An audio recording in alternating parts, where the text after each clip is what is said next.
इसकी आप सब लोगों को मेरी आवाज अच्छे से आ रही है ना? कल हमने लास्ट थ्योरेटिकल टॉपिक देखा था, cancellation cancellation after due date but within 14 days. ठीक है। और ऐसी सिचुएशन में अगर देखो, अब तक जो भी था, मतलब कैंसिलेशन ऑन ड्यू डेट या बिफोर ड्यू डेट, उसमें तो ऐसा था कि हम लोग क्या करते थे, जो भी गेन या लॉस होता था वो कस्टमर को या तो पे करते थे या रिकवर करते थे। बट इसके अंदर जो भी गेन होगा वो हम लोग रिटेन करेंगे, और अगर लॉस हुआ तो वो कस्टमर से रिकवर करेंगे, रिकवर फ्रॉम कस्टमर। ठीक है। तो यहाँ पे मैंने आपको एक सिचुएशन समझाई थी कि आपने एक परचेस कॉन्ट्रैक्ट किया 1 जुलाई को, उसकी ड्यू डेट थी 1 सितंबर को, और 1 सितंबर के दिन वो नहीं आया। तो आप क्या करोगे, 1 सितंबर के दिन एक तरह से वो कॉन्ट्रैक्ट कैंसिल मान के, एक तरह से वो कॉन्ट्रैक्ट क्या मानोगे, कैंसिल मान के उसको आप लोग अपनी तरफ से पूरा कर दोगे। तो एक तो आपको होगा लॉस, स्वैप लॉस, पर साथ ही साथ में आप लोगों को ये लगेगा कि अगर बाद में वो आ गया तो जिस दिन वो आके मना करेगा विद इन 14 डेज, तो उस दिन होगा कैंसिलेशन लॉस, और ड्यू डेट से कैंसिलेशन डेट तक का इंटरेस्ट या तो रिसीव होगा या देना पड़ेगा।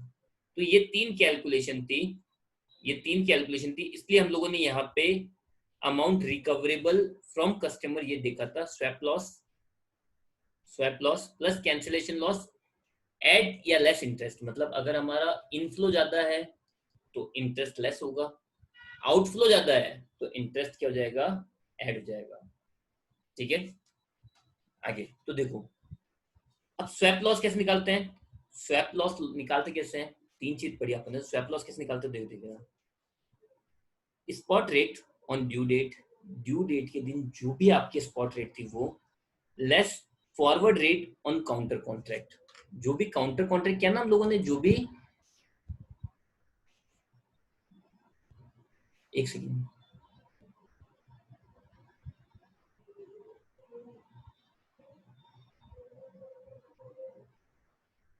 तो देखो, जो भी हम लोगों ने काउंटर कॉन्ट्रैक्ट किया है, काउंटर कॉन्ट्रैक्ट क्या किया होगा, अब सुनना।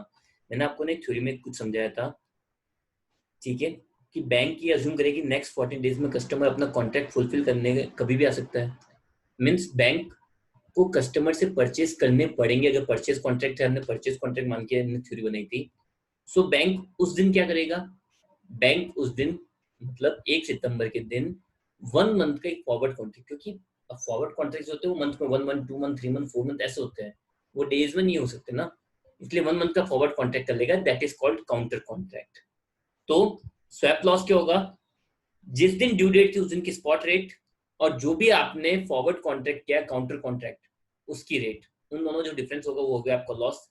गेन हुआ तो भूल जाओ, गेन हो रहा है, मैं ये नहीं बोल रहा हूँ हर बार लॉस होगा, अगर गेन हो रहा है तो उसको इग्नोर कर दो, बट अगर लॉस हो रहा है तो हम लोग क्या करेंगे, कस्टमर से चार्ज करेंगे, तो उसको उसकी एक्सपोजर अमाउंट से मल्टीप्लाई कर दो। फिर फिर विद इन 14 डेज कस्टमर अगर आके कैंसिल कर देता है, अगर 14 दिन के अंदर अंदर कस्टमर अगर आकर उस कॉन्ट्रैक्ट को कैंसिल कर देता है, तो क्या करेंगे, जिस दिन कैंसिल किया उस दिन की spot rate, original contract rate, और जो लॉस आएगा उसको एक्सपोजर अमाउंट से मल्टीप्लाई कर देंगे और कैंसिलेशन लॉस आ जाएगा। फिर इंटरेस्ट निकालेंगे, ड्यू डेट के दिन जो भी इनफ्लो हुआ था और जो आउटफ्लो हुआ है उसको एडजस्ट करके जो डिफरेंस आएगा, उस डिफरेंस के बेस पे इंटरेस्ट निकालना है, और इंटरेस्ट को लास्ट में एडलेस करना है। ठीक है। तो एक क्वेश्चन ले रहे हैं हम लोग,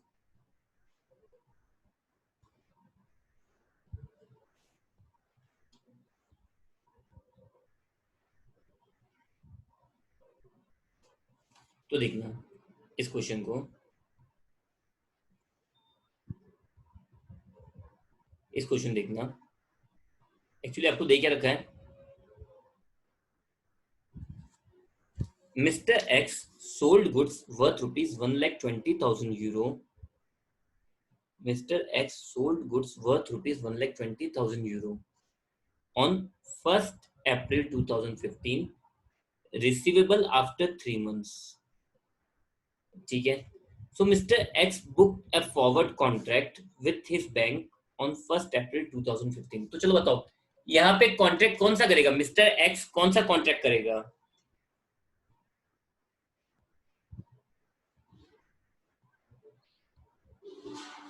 मिस्टर एक्स जो है वो कौन सा कॉन्ट्रैक्ट करेगा?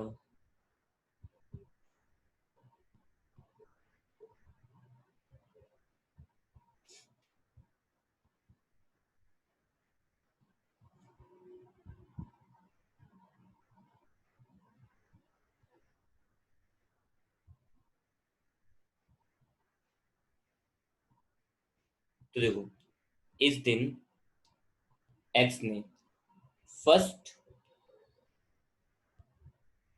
अप्रैल 2015 के दिन 1 अप्रैल 2015 के दिन बैंक से कॉन्ट्रैक्ट किया।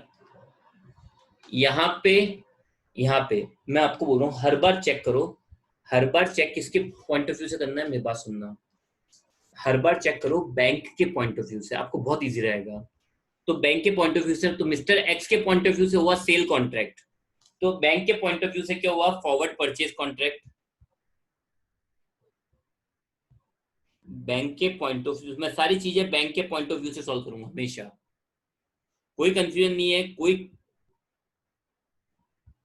हम लोग कहीं पे डबल माइंडेड नहीं हो रहे हैं। हम लोग हमेशा जो क्वेश्चन सॉल्व करेंगे वो हमेशा करेंगे बैंक के पॉइंट ऑफ व्यू से। तो बैंक ने फॉरवर्ड परचेज कॉन्ट्रैक्ट किया है कितने? 1,20,000 यूरो का। ठीक है, आगे। और बैंक ने आगे अपनी पोजीशन को कवर कर रखा है। बैंक ने आगे, मैं बैंक के पॉइंट ऑफ व्यू से चल रहा हूं। बैंक ने क्या करा? एक फॉरवर्ड परचेज कॉन्ट्रैक्ट किया, ठीक है, और आगे उसको सेल करने का कॉन्ट्रैक्ट कर रखा है। सेल करने कॉन्ट्रैक्ट मार्केट में eight the rate of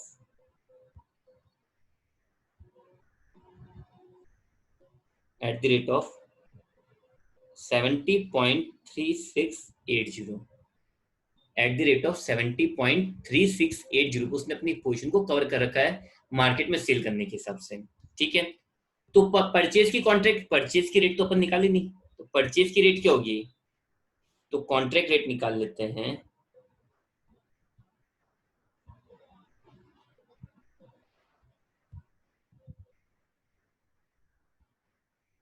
forward contract rate,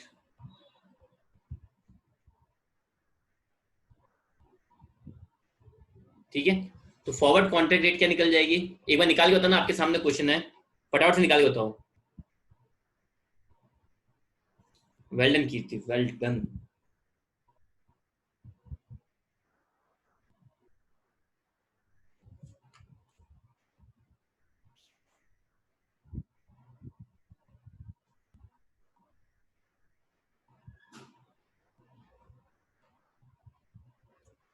तो देखो, यहाँ पे कॉन्ट्रैक्ट रेट क्या हो जाएगी? हम लोग कस्टमर से परचेज कर रहे हैं, तो हम लोग अभी क्या रेट लेंगे? स्पॉट रेट क्या हो जाएगी? स्पॉट रेट हो जाएगी 70.4350। ठीक है, इसके बाद में कितने मंथ का कॉन्ट्रैक्ट है? 3 मंथ्स का, तो ऐड करेंगे 3 मंथ फॉरवर्ड स्वैप, या 3 मंथ स्वैप लिख देता हूँ सीधे, 3 मंथ स्वैप पॉइंट्स। और 3 मंथ स्वैप पॉइंट्स क्या है? 2540। लो हाई है, लो हाई है, तो क्या करेंगे? ऐड। तो कितने पॉइंट मैंने आपको समझाया था कैसे लिखते हैं? लिखते कैसे है? इस तरह से लिखते कैसे, जो भी, जैसे अगर 3 दे रखा हो, मैंने आपको कराया था क्वेश्चन, 3 यहाँ लिखेंगे। जो दे रखा होगा लास्ट से स्टार्ट करते हैं, जैसे ये 25 हो गया। ठीक है, तो ये आ जाएगा 70.4350। और मार्जिन कितना है? मार्जिन मार्जिन दे रखा आपको, एक्सचेंज मार्जिन 10%। तो मार्जिन दे रखा आप लोगों को, मार्जिन बिड रेट में क्या होता है? सॉरी, बिड रेट में क्या होता है? लेस।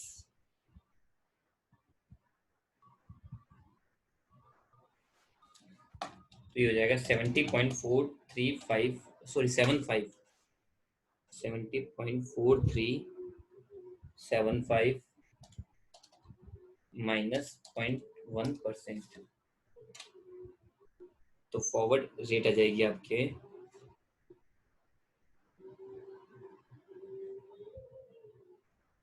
70.30 और 36 7.1। Okay, done. मेरे हिसाब से अब आप सब लोगों को सेपरेट ये रेट निकालने आ गए, तो अब मैं इस पॉइंट पर नहीं उलझूंगा कभी भी। ठीक है, चलो अब क्या हुआ, आगे क्वेश्चन देख लेते हैं। आगे क्वेश्चन देखते हैं। तो हमारी सिचुएशन अभी ये है, हमारी सिचुएशन ये है कि हमने 1 अप्रैल के दिन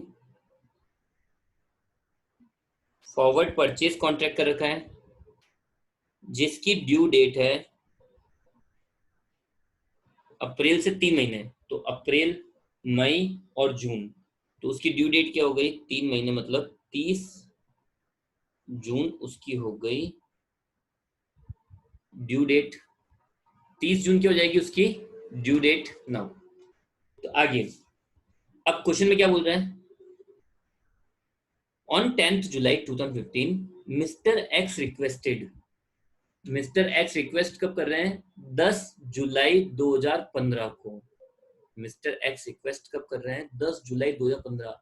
आफ्टर या बिफोर, ऑब्वियसली भाई हमारी ड्यू डेट थी 30 जून, हमारी ड्यू डेट थी 30 जून। ये रिक्वेस्ट कर रहे हैं 10 जुलाई को, रिक्वेस्ट कर रहे हैं 10 जुलाई को। इसका मतलब क्या हुआ, इसका मतलब क्या हुआ, आफ्टर ड्यू डेट। अब 30 से 10, after due date but within 14 days, after due date but within 14 days. 10 जुलाई को आके उन्होंने कैंसिल किया है। तो यहाँ पे बैंक के पास क्या होगा, बैंक का कॉन्ट्रैक्ट कौन सा था, परचेज कॉन्ट्रैक्ट।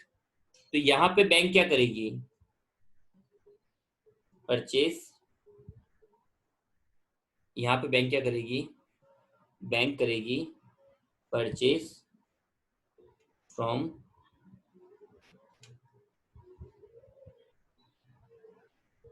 अदर। और हाथुआत, हाथुआत कितने टाइम का फॉरवर्ड कॉन्ट्रैक्ट करना चाहिए आपके हिसाब से, कितने टाइम का फॉरवर्ड कॉन्ट्रैक्ट करना चाहिए,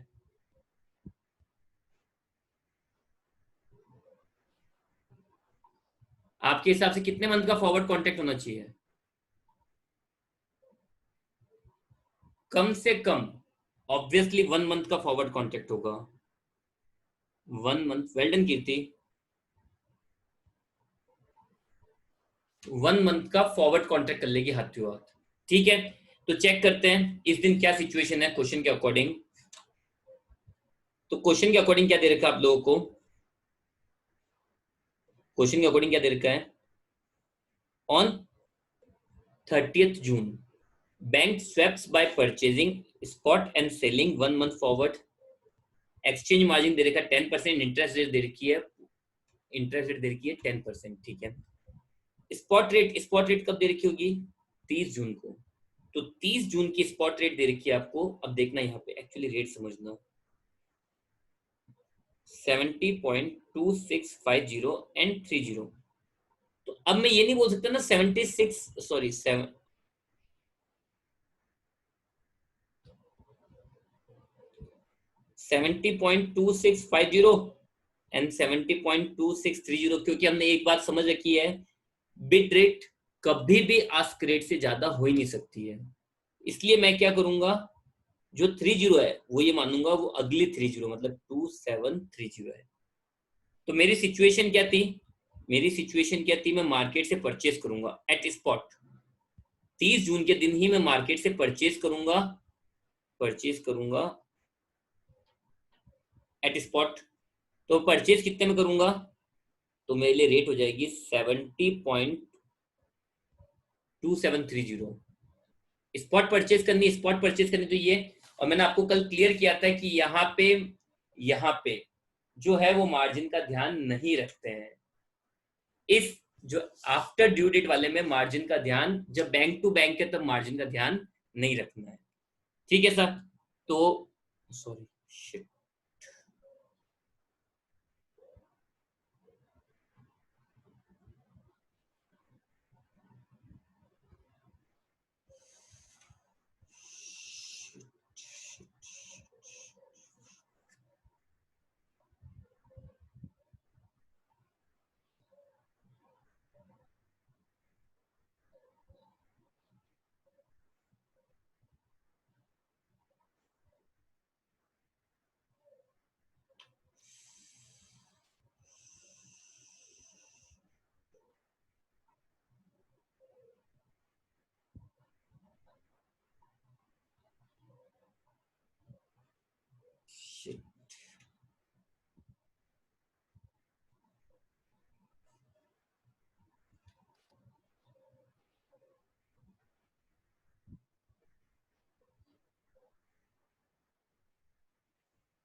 तो देखना क्वेश्चन को, अब क्या सीन रहेगा, हम लोग क्या करेंगे, स्पॉट के ऊपर मतलब 70.2730 में मार्केट से परचेज करेंगे, और जो हमने आगे ऊपर देखो, हमने क्या कर रखा था, हमारी पोजीशन को कवर कर रखा था, हमें बैंक मार्केट में इतने पे सेल करना ही पड़ेगा। तो मैं क्या करूंगा, इस रेट पे परचेज करके, इस रेट पे परचेज करके मार्केट में आगे सेल कर दूंगा। ठीक है, 1 मंथ का फॉरवर्ड कॉन्ट्रैक्ट भी करना पड़ेगा। तो 1 मंथ का फॉरवर्ड कॉन्ट्रैक्ट कैसे कर लूंगा मैं, जो 1 मंथ है वो 1 मंथ फॉरवर्ड कॉन्ट्रैक्ट किस रेट पे हो जाएगा, तो देखो, तो 1 मंथ फॉरवर्ड कॉन्ट्रैक्ट, तो यहाँ पे बैंक क्या करेगी, 1 मंथ फॉरवर्ड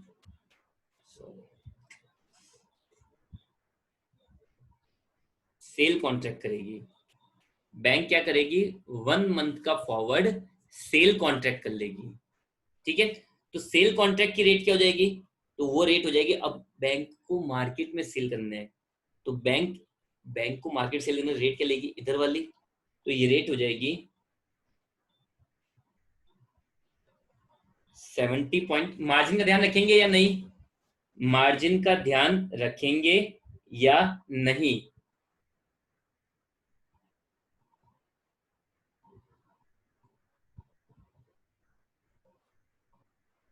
मार्केट, अब इस मार्जिन का ध्यान हम लोग रखेंगे या फिर नहीं, नहीं, तो देखो 70 पॉइंट, अब देखो 30 और 50 है, लो हाई है तो ऐड हो जाएगी, तो 70.2650 प्लस 0.30 का स्वैप ऐड हो जाएगा, और ये हो जाएगा 70.2680।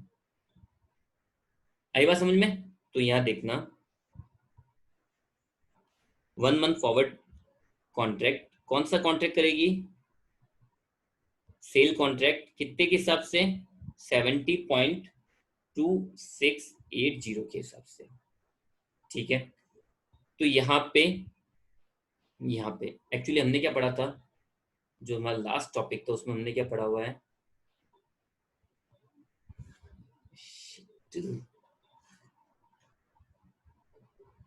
हमने क्या पढ़ा हुआ है, देखो 3 तरह के लॉस निकलते हैं, एक निकलता है स्वैप लॉस।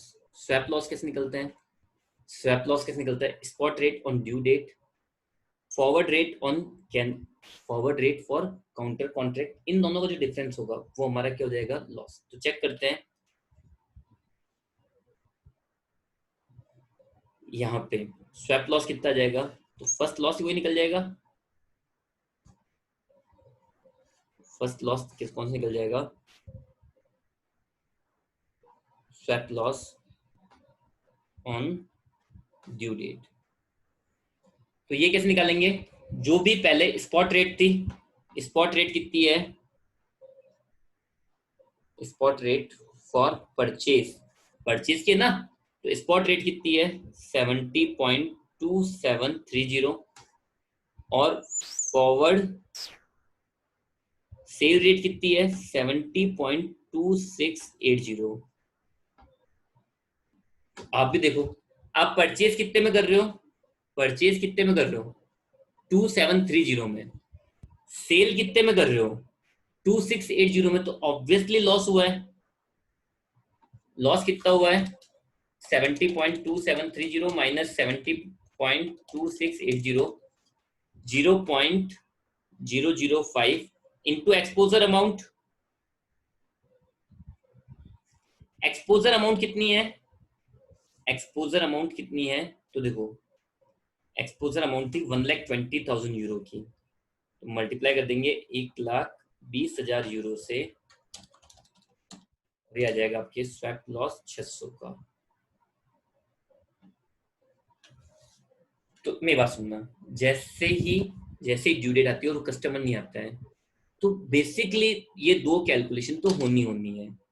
मैं हाथों हाथ स्पॉट पे जो मेरा कॉन्ट्रैक्ट था उसको फुलफिल करूंगा, परचेज कॉन्ट्रैक्ट था तो मैं स्पॉट पे परचेज करूंगा, और आगे 1 महीने बाद उसको सेल करने का एक कॉन्ट्रैक्ट कर लूंगा, उससे मेरा निकल जाएगा स्वैप लॉस। ठीक है, अब क्या हुआ, अब क्या हुआ 10 जुलाई को हमारा कस्टमर आया, उसने बोला कि मैं परचेज मतलब मैं आपको सेल नहीं कर सकता, मतलब वो कॉन्ट्रैक्ट फुलफिल नहीं कर सकता, कॉन्ट्रैक्ट फुलफिल नहीं कर सकता। किस दिन? 10 जुलाई के दिन। और 10 जुलाई के दिन हमें रेट दे रखी है, देखो 10 जुलाई के दिन हमें रेट दे रखी है, ठीक है।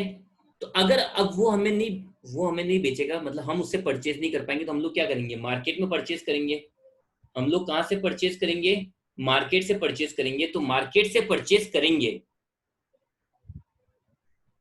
70 पॉइंट किस रेट पे? 3015 पे।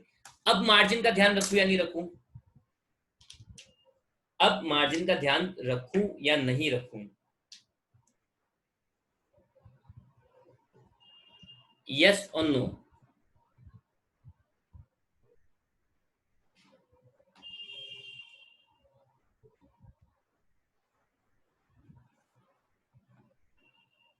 यस और no?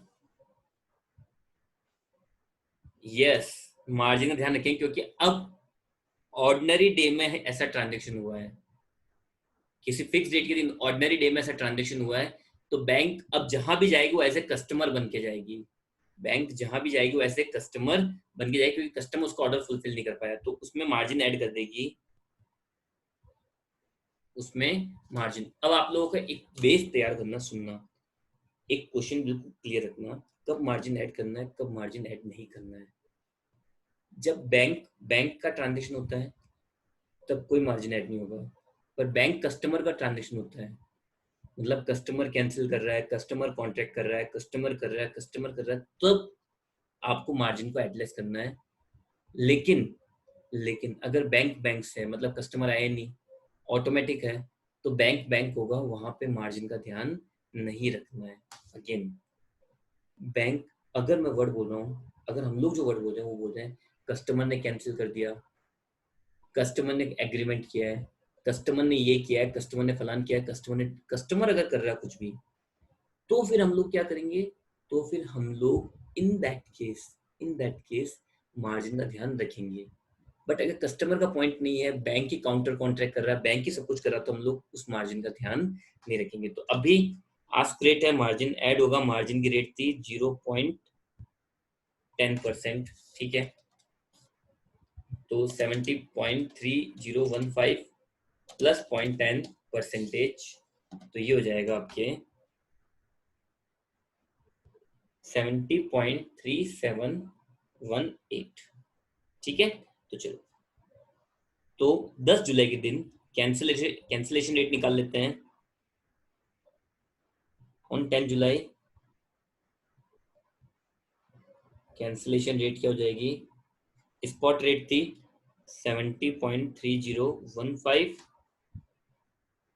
Plus margin at the rate of 0.10%, और ये रेट आ गई थी 70.3718। ये कैंसिलेशन रेट हुई। कैंसिलेशन रेट के दिन अब क्या करना अपने को?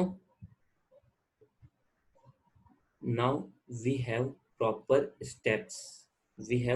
स्टेप्स, मतलब हमारा कोई रैंडम कैलकुलेशन नहीं करनी है, हमारे ऑलवेज एक प्रॉपर कैलकुलेशन है, उसी को फॉलो करना है। कैंसिलेशन लॉस कैसे निकालते हैं?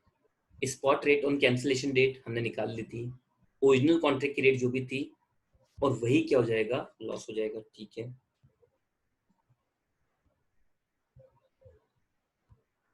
तो यहाँ पे क्या हो जाएगा, सुनना, यहाँ पे कैंसिलेशन लॉस निकाल लेते हैं।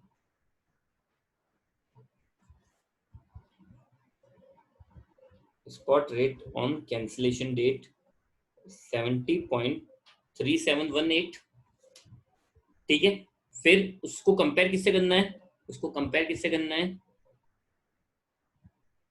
ओरिजिनल कॉन्ट्रैक्ट रेट जो हमारे लिए कितनी थी? 70.3671। तो देखो, अब क्या होगा? बैंक को मार्केट से परचेज करने पड़े। तो देखो, बैंक को मार्केट से परचेज कितने में करने पड़े? 70.37 के हिसाब से, जबकि कस्टमर से कितने में खरीद रही थी? 36 के हिसाब से, तो लॉस हुआ।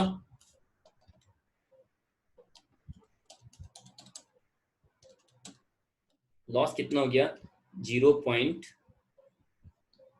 वापस सुनना देखो, अब अगर कस्टमर ऑर्डर कैंसिल कर रहा है, कस्टमर अगर ऑर्डर को कैंसिल कर रहा है तो इन दैट केस हमें मार्केट से उठाने पड़ेंगे। मार्केट से हमने कितने में परचेज किया 70.37 के हिसाब से, जबकि कस्टमर से कितने में एग्रीमेंट हो रखा था 36, तो हमें ज्यादा में खरीदने पड़े, तो हमारे को लॉस हुआ 0.0047 का। एक्सपोजर अमाउंट है 1,20,000, मल्टीप्लाई करने पर जाएगा 564 का लॉस हुआ है। और क्या निकालना पड़ेगा, फाइनल कैलकुलेशन किसकी हो जाएगी, इंटरेस्ट। ये कैसे चेक करते हैं, इंटरेस्ट के लिए क्या समझाया था, इंटरेस्ट के लिए क्या समझाया था आप लोगों को, इंटरेस्ट के लिए cash flow, inflow of fund on due date and outflow of fund on due date. मतलब इनफ्लो और आउटफ्लो किस दिन चेक करना होता है, ड्यू डेट के दिन। ठीक है सर, ड्यू डेट के दिन हम लोग इनफ्लो एंड आउटफ्लो को चेक कर लेते हैं। तो देखो ड्यू डेट के दिन हुआ क्या होगा, ड्यू डेट के दिन हुआ क्या है, मैंने मार्केट से कितने में खरीदे, परचेज किया ना मैंने मार्केट, ड्यू डेट के दिन देखो, ड्यू डेट के दिन मैंने परचेज किए मार्केट में, परचेज करने से मेरा आउटफ्लो हुआ, आउटफ्लो कितने का हुआ 70.2730 का। ठीक है सर,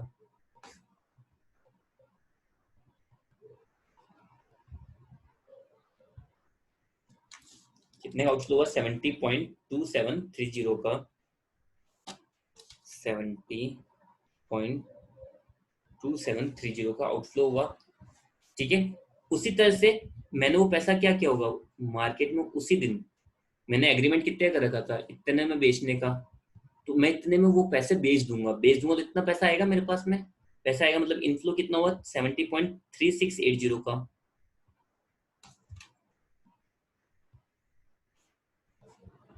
70.3680 का। तो देखो इनफ्लो ज्यादा है या आउटफ्लो ज्यादा है, एक्सेस इनफ्लो, इनफ्लो मतलब पैसा हमारे पास आ गया कितना 70.3680 माइनस 70.2730, इनफ्लो कितने को हुआ 0.95 का, इसको मल्टीप्लाई कर दूंगा एक्सपोजर अमाउंट से, तो नेट एक्सेस इनफ्लो कितने का हुआ मेरे 11,400 का। नेट मेरे नेट एक्सेस इनफ्लो कितने का हुआ मेरे 11,400 का। तो इस पे मेरे क्या होगा, इंटरेस्ट, इंटरेस्ट इसी होगा मेरे को। ठीक है, तो इंटरेस्ट क्या हुआ होगा 11,400 इंटू इंटरेस्ट रिसीव, कैसे मैं उस इनफ्लो को कहीं पर काम पर लगा दूंगा। ठीक है, तो 11,400 इंटरेस्ट की रेट दे रखी थी अपने को शायद 10%, 10%। और कब से कब तक का लगता है, ड्यू डेट से, ड्यू डेट से कब तक का, कैंसिलेशन डेट तक का, मतलब 30 जून से 10 जुलाई, 10 दिन तक का। ठीक है, तो ये आ जाएगा 11,400 इंटू 10% इंटू 10 डिवाइडेड बाई 365, 31.23 मतलब 31। तो यहाँ पे नेट रिकवरेबल अमाउंट कौन सी है, नेट रिकवरेबल अमाउंट वो हो जाएगी स्वैप लॉस 600 का, कैंसिलेशन लॉस आया था 564 का, और इंटरेस्ट रिसीव हो रहा तो इंटरेस्ट को लेस करेंगे 31 का, तो 1164 माइनस 31, तो कस्टमर से रिकवर अमाउंट कितनी होगी 1133। आया समझ में, यस और नो।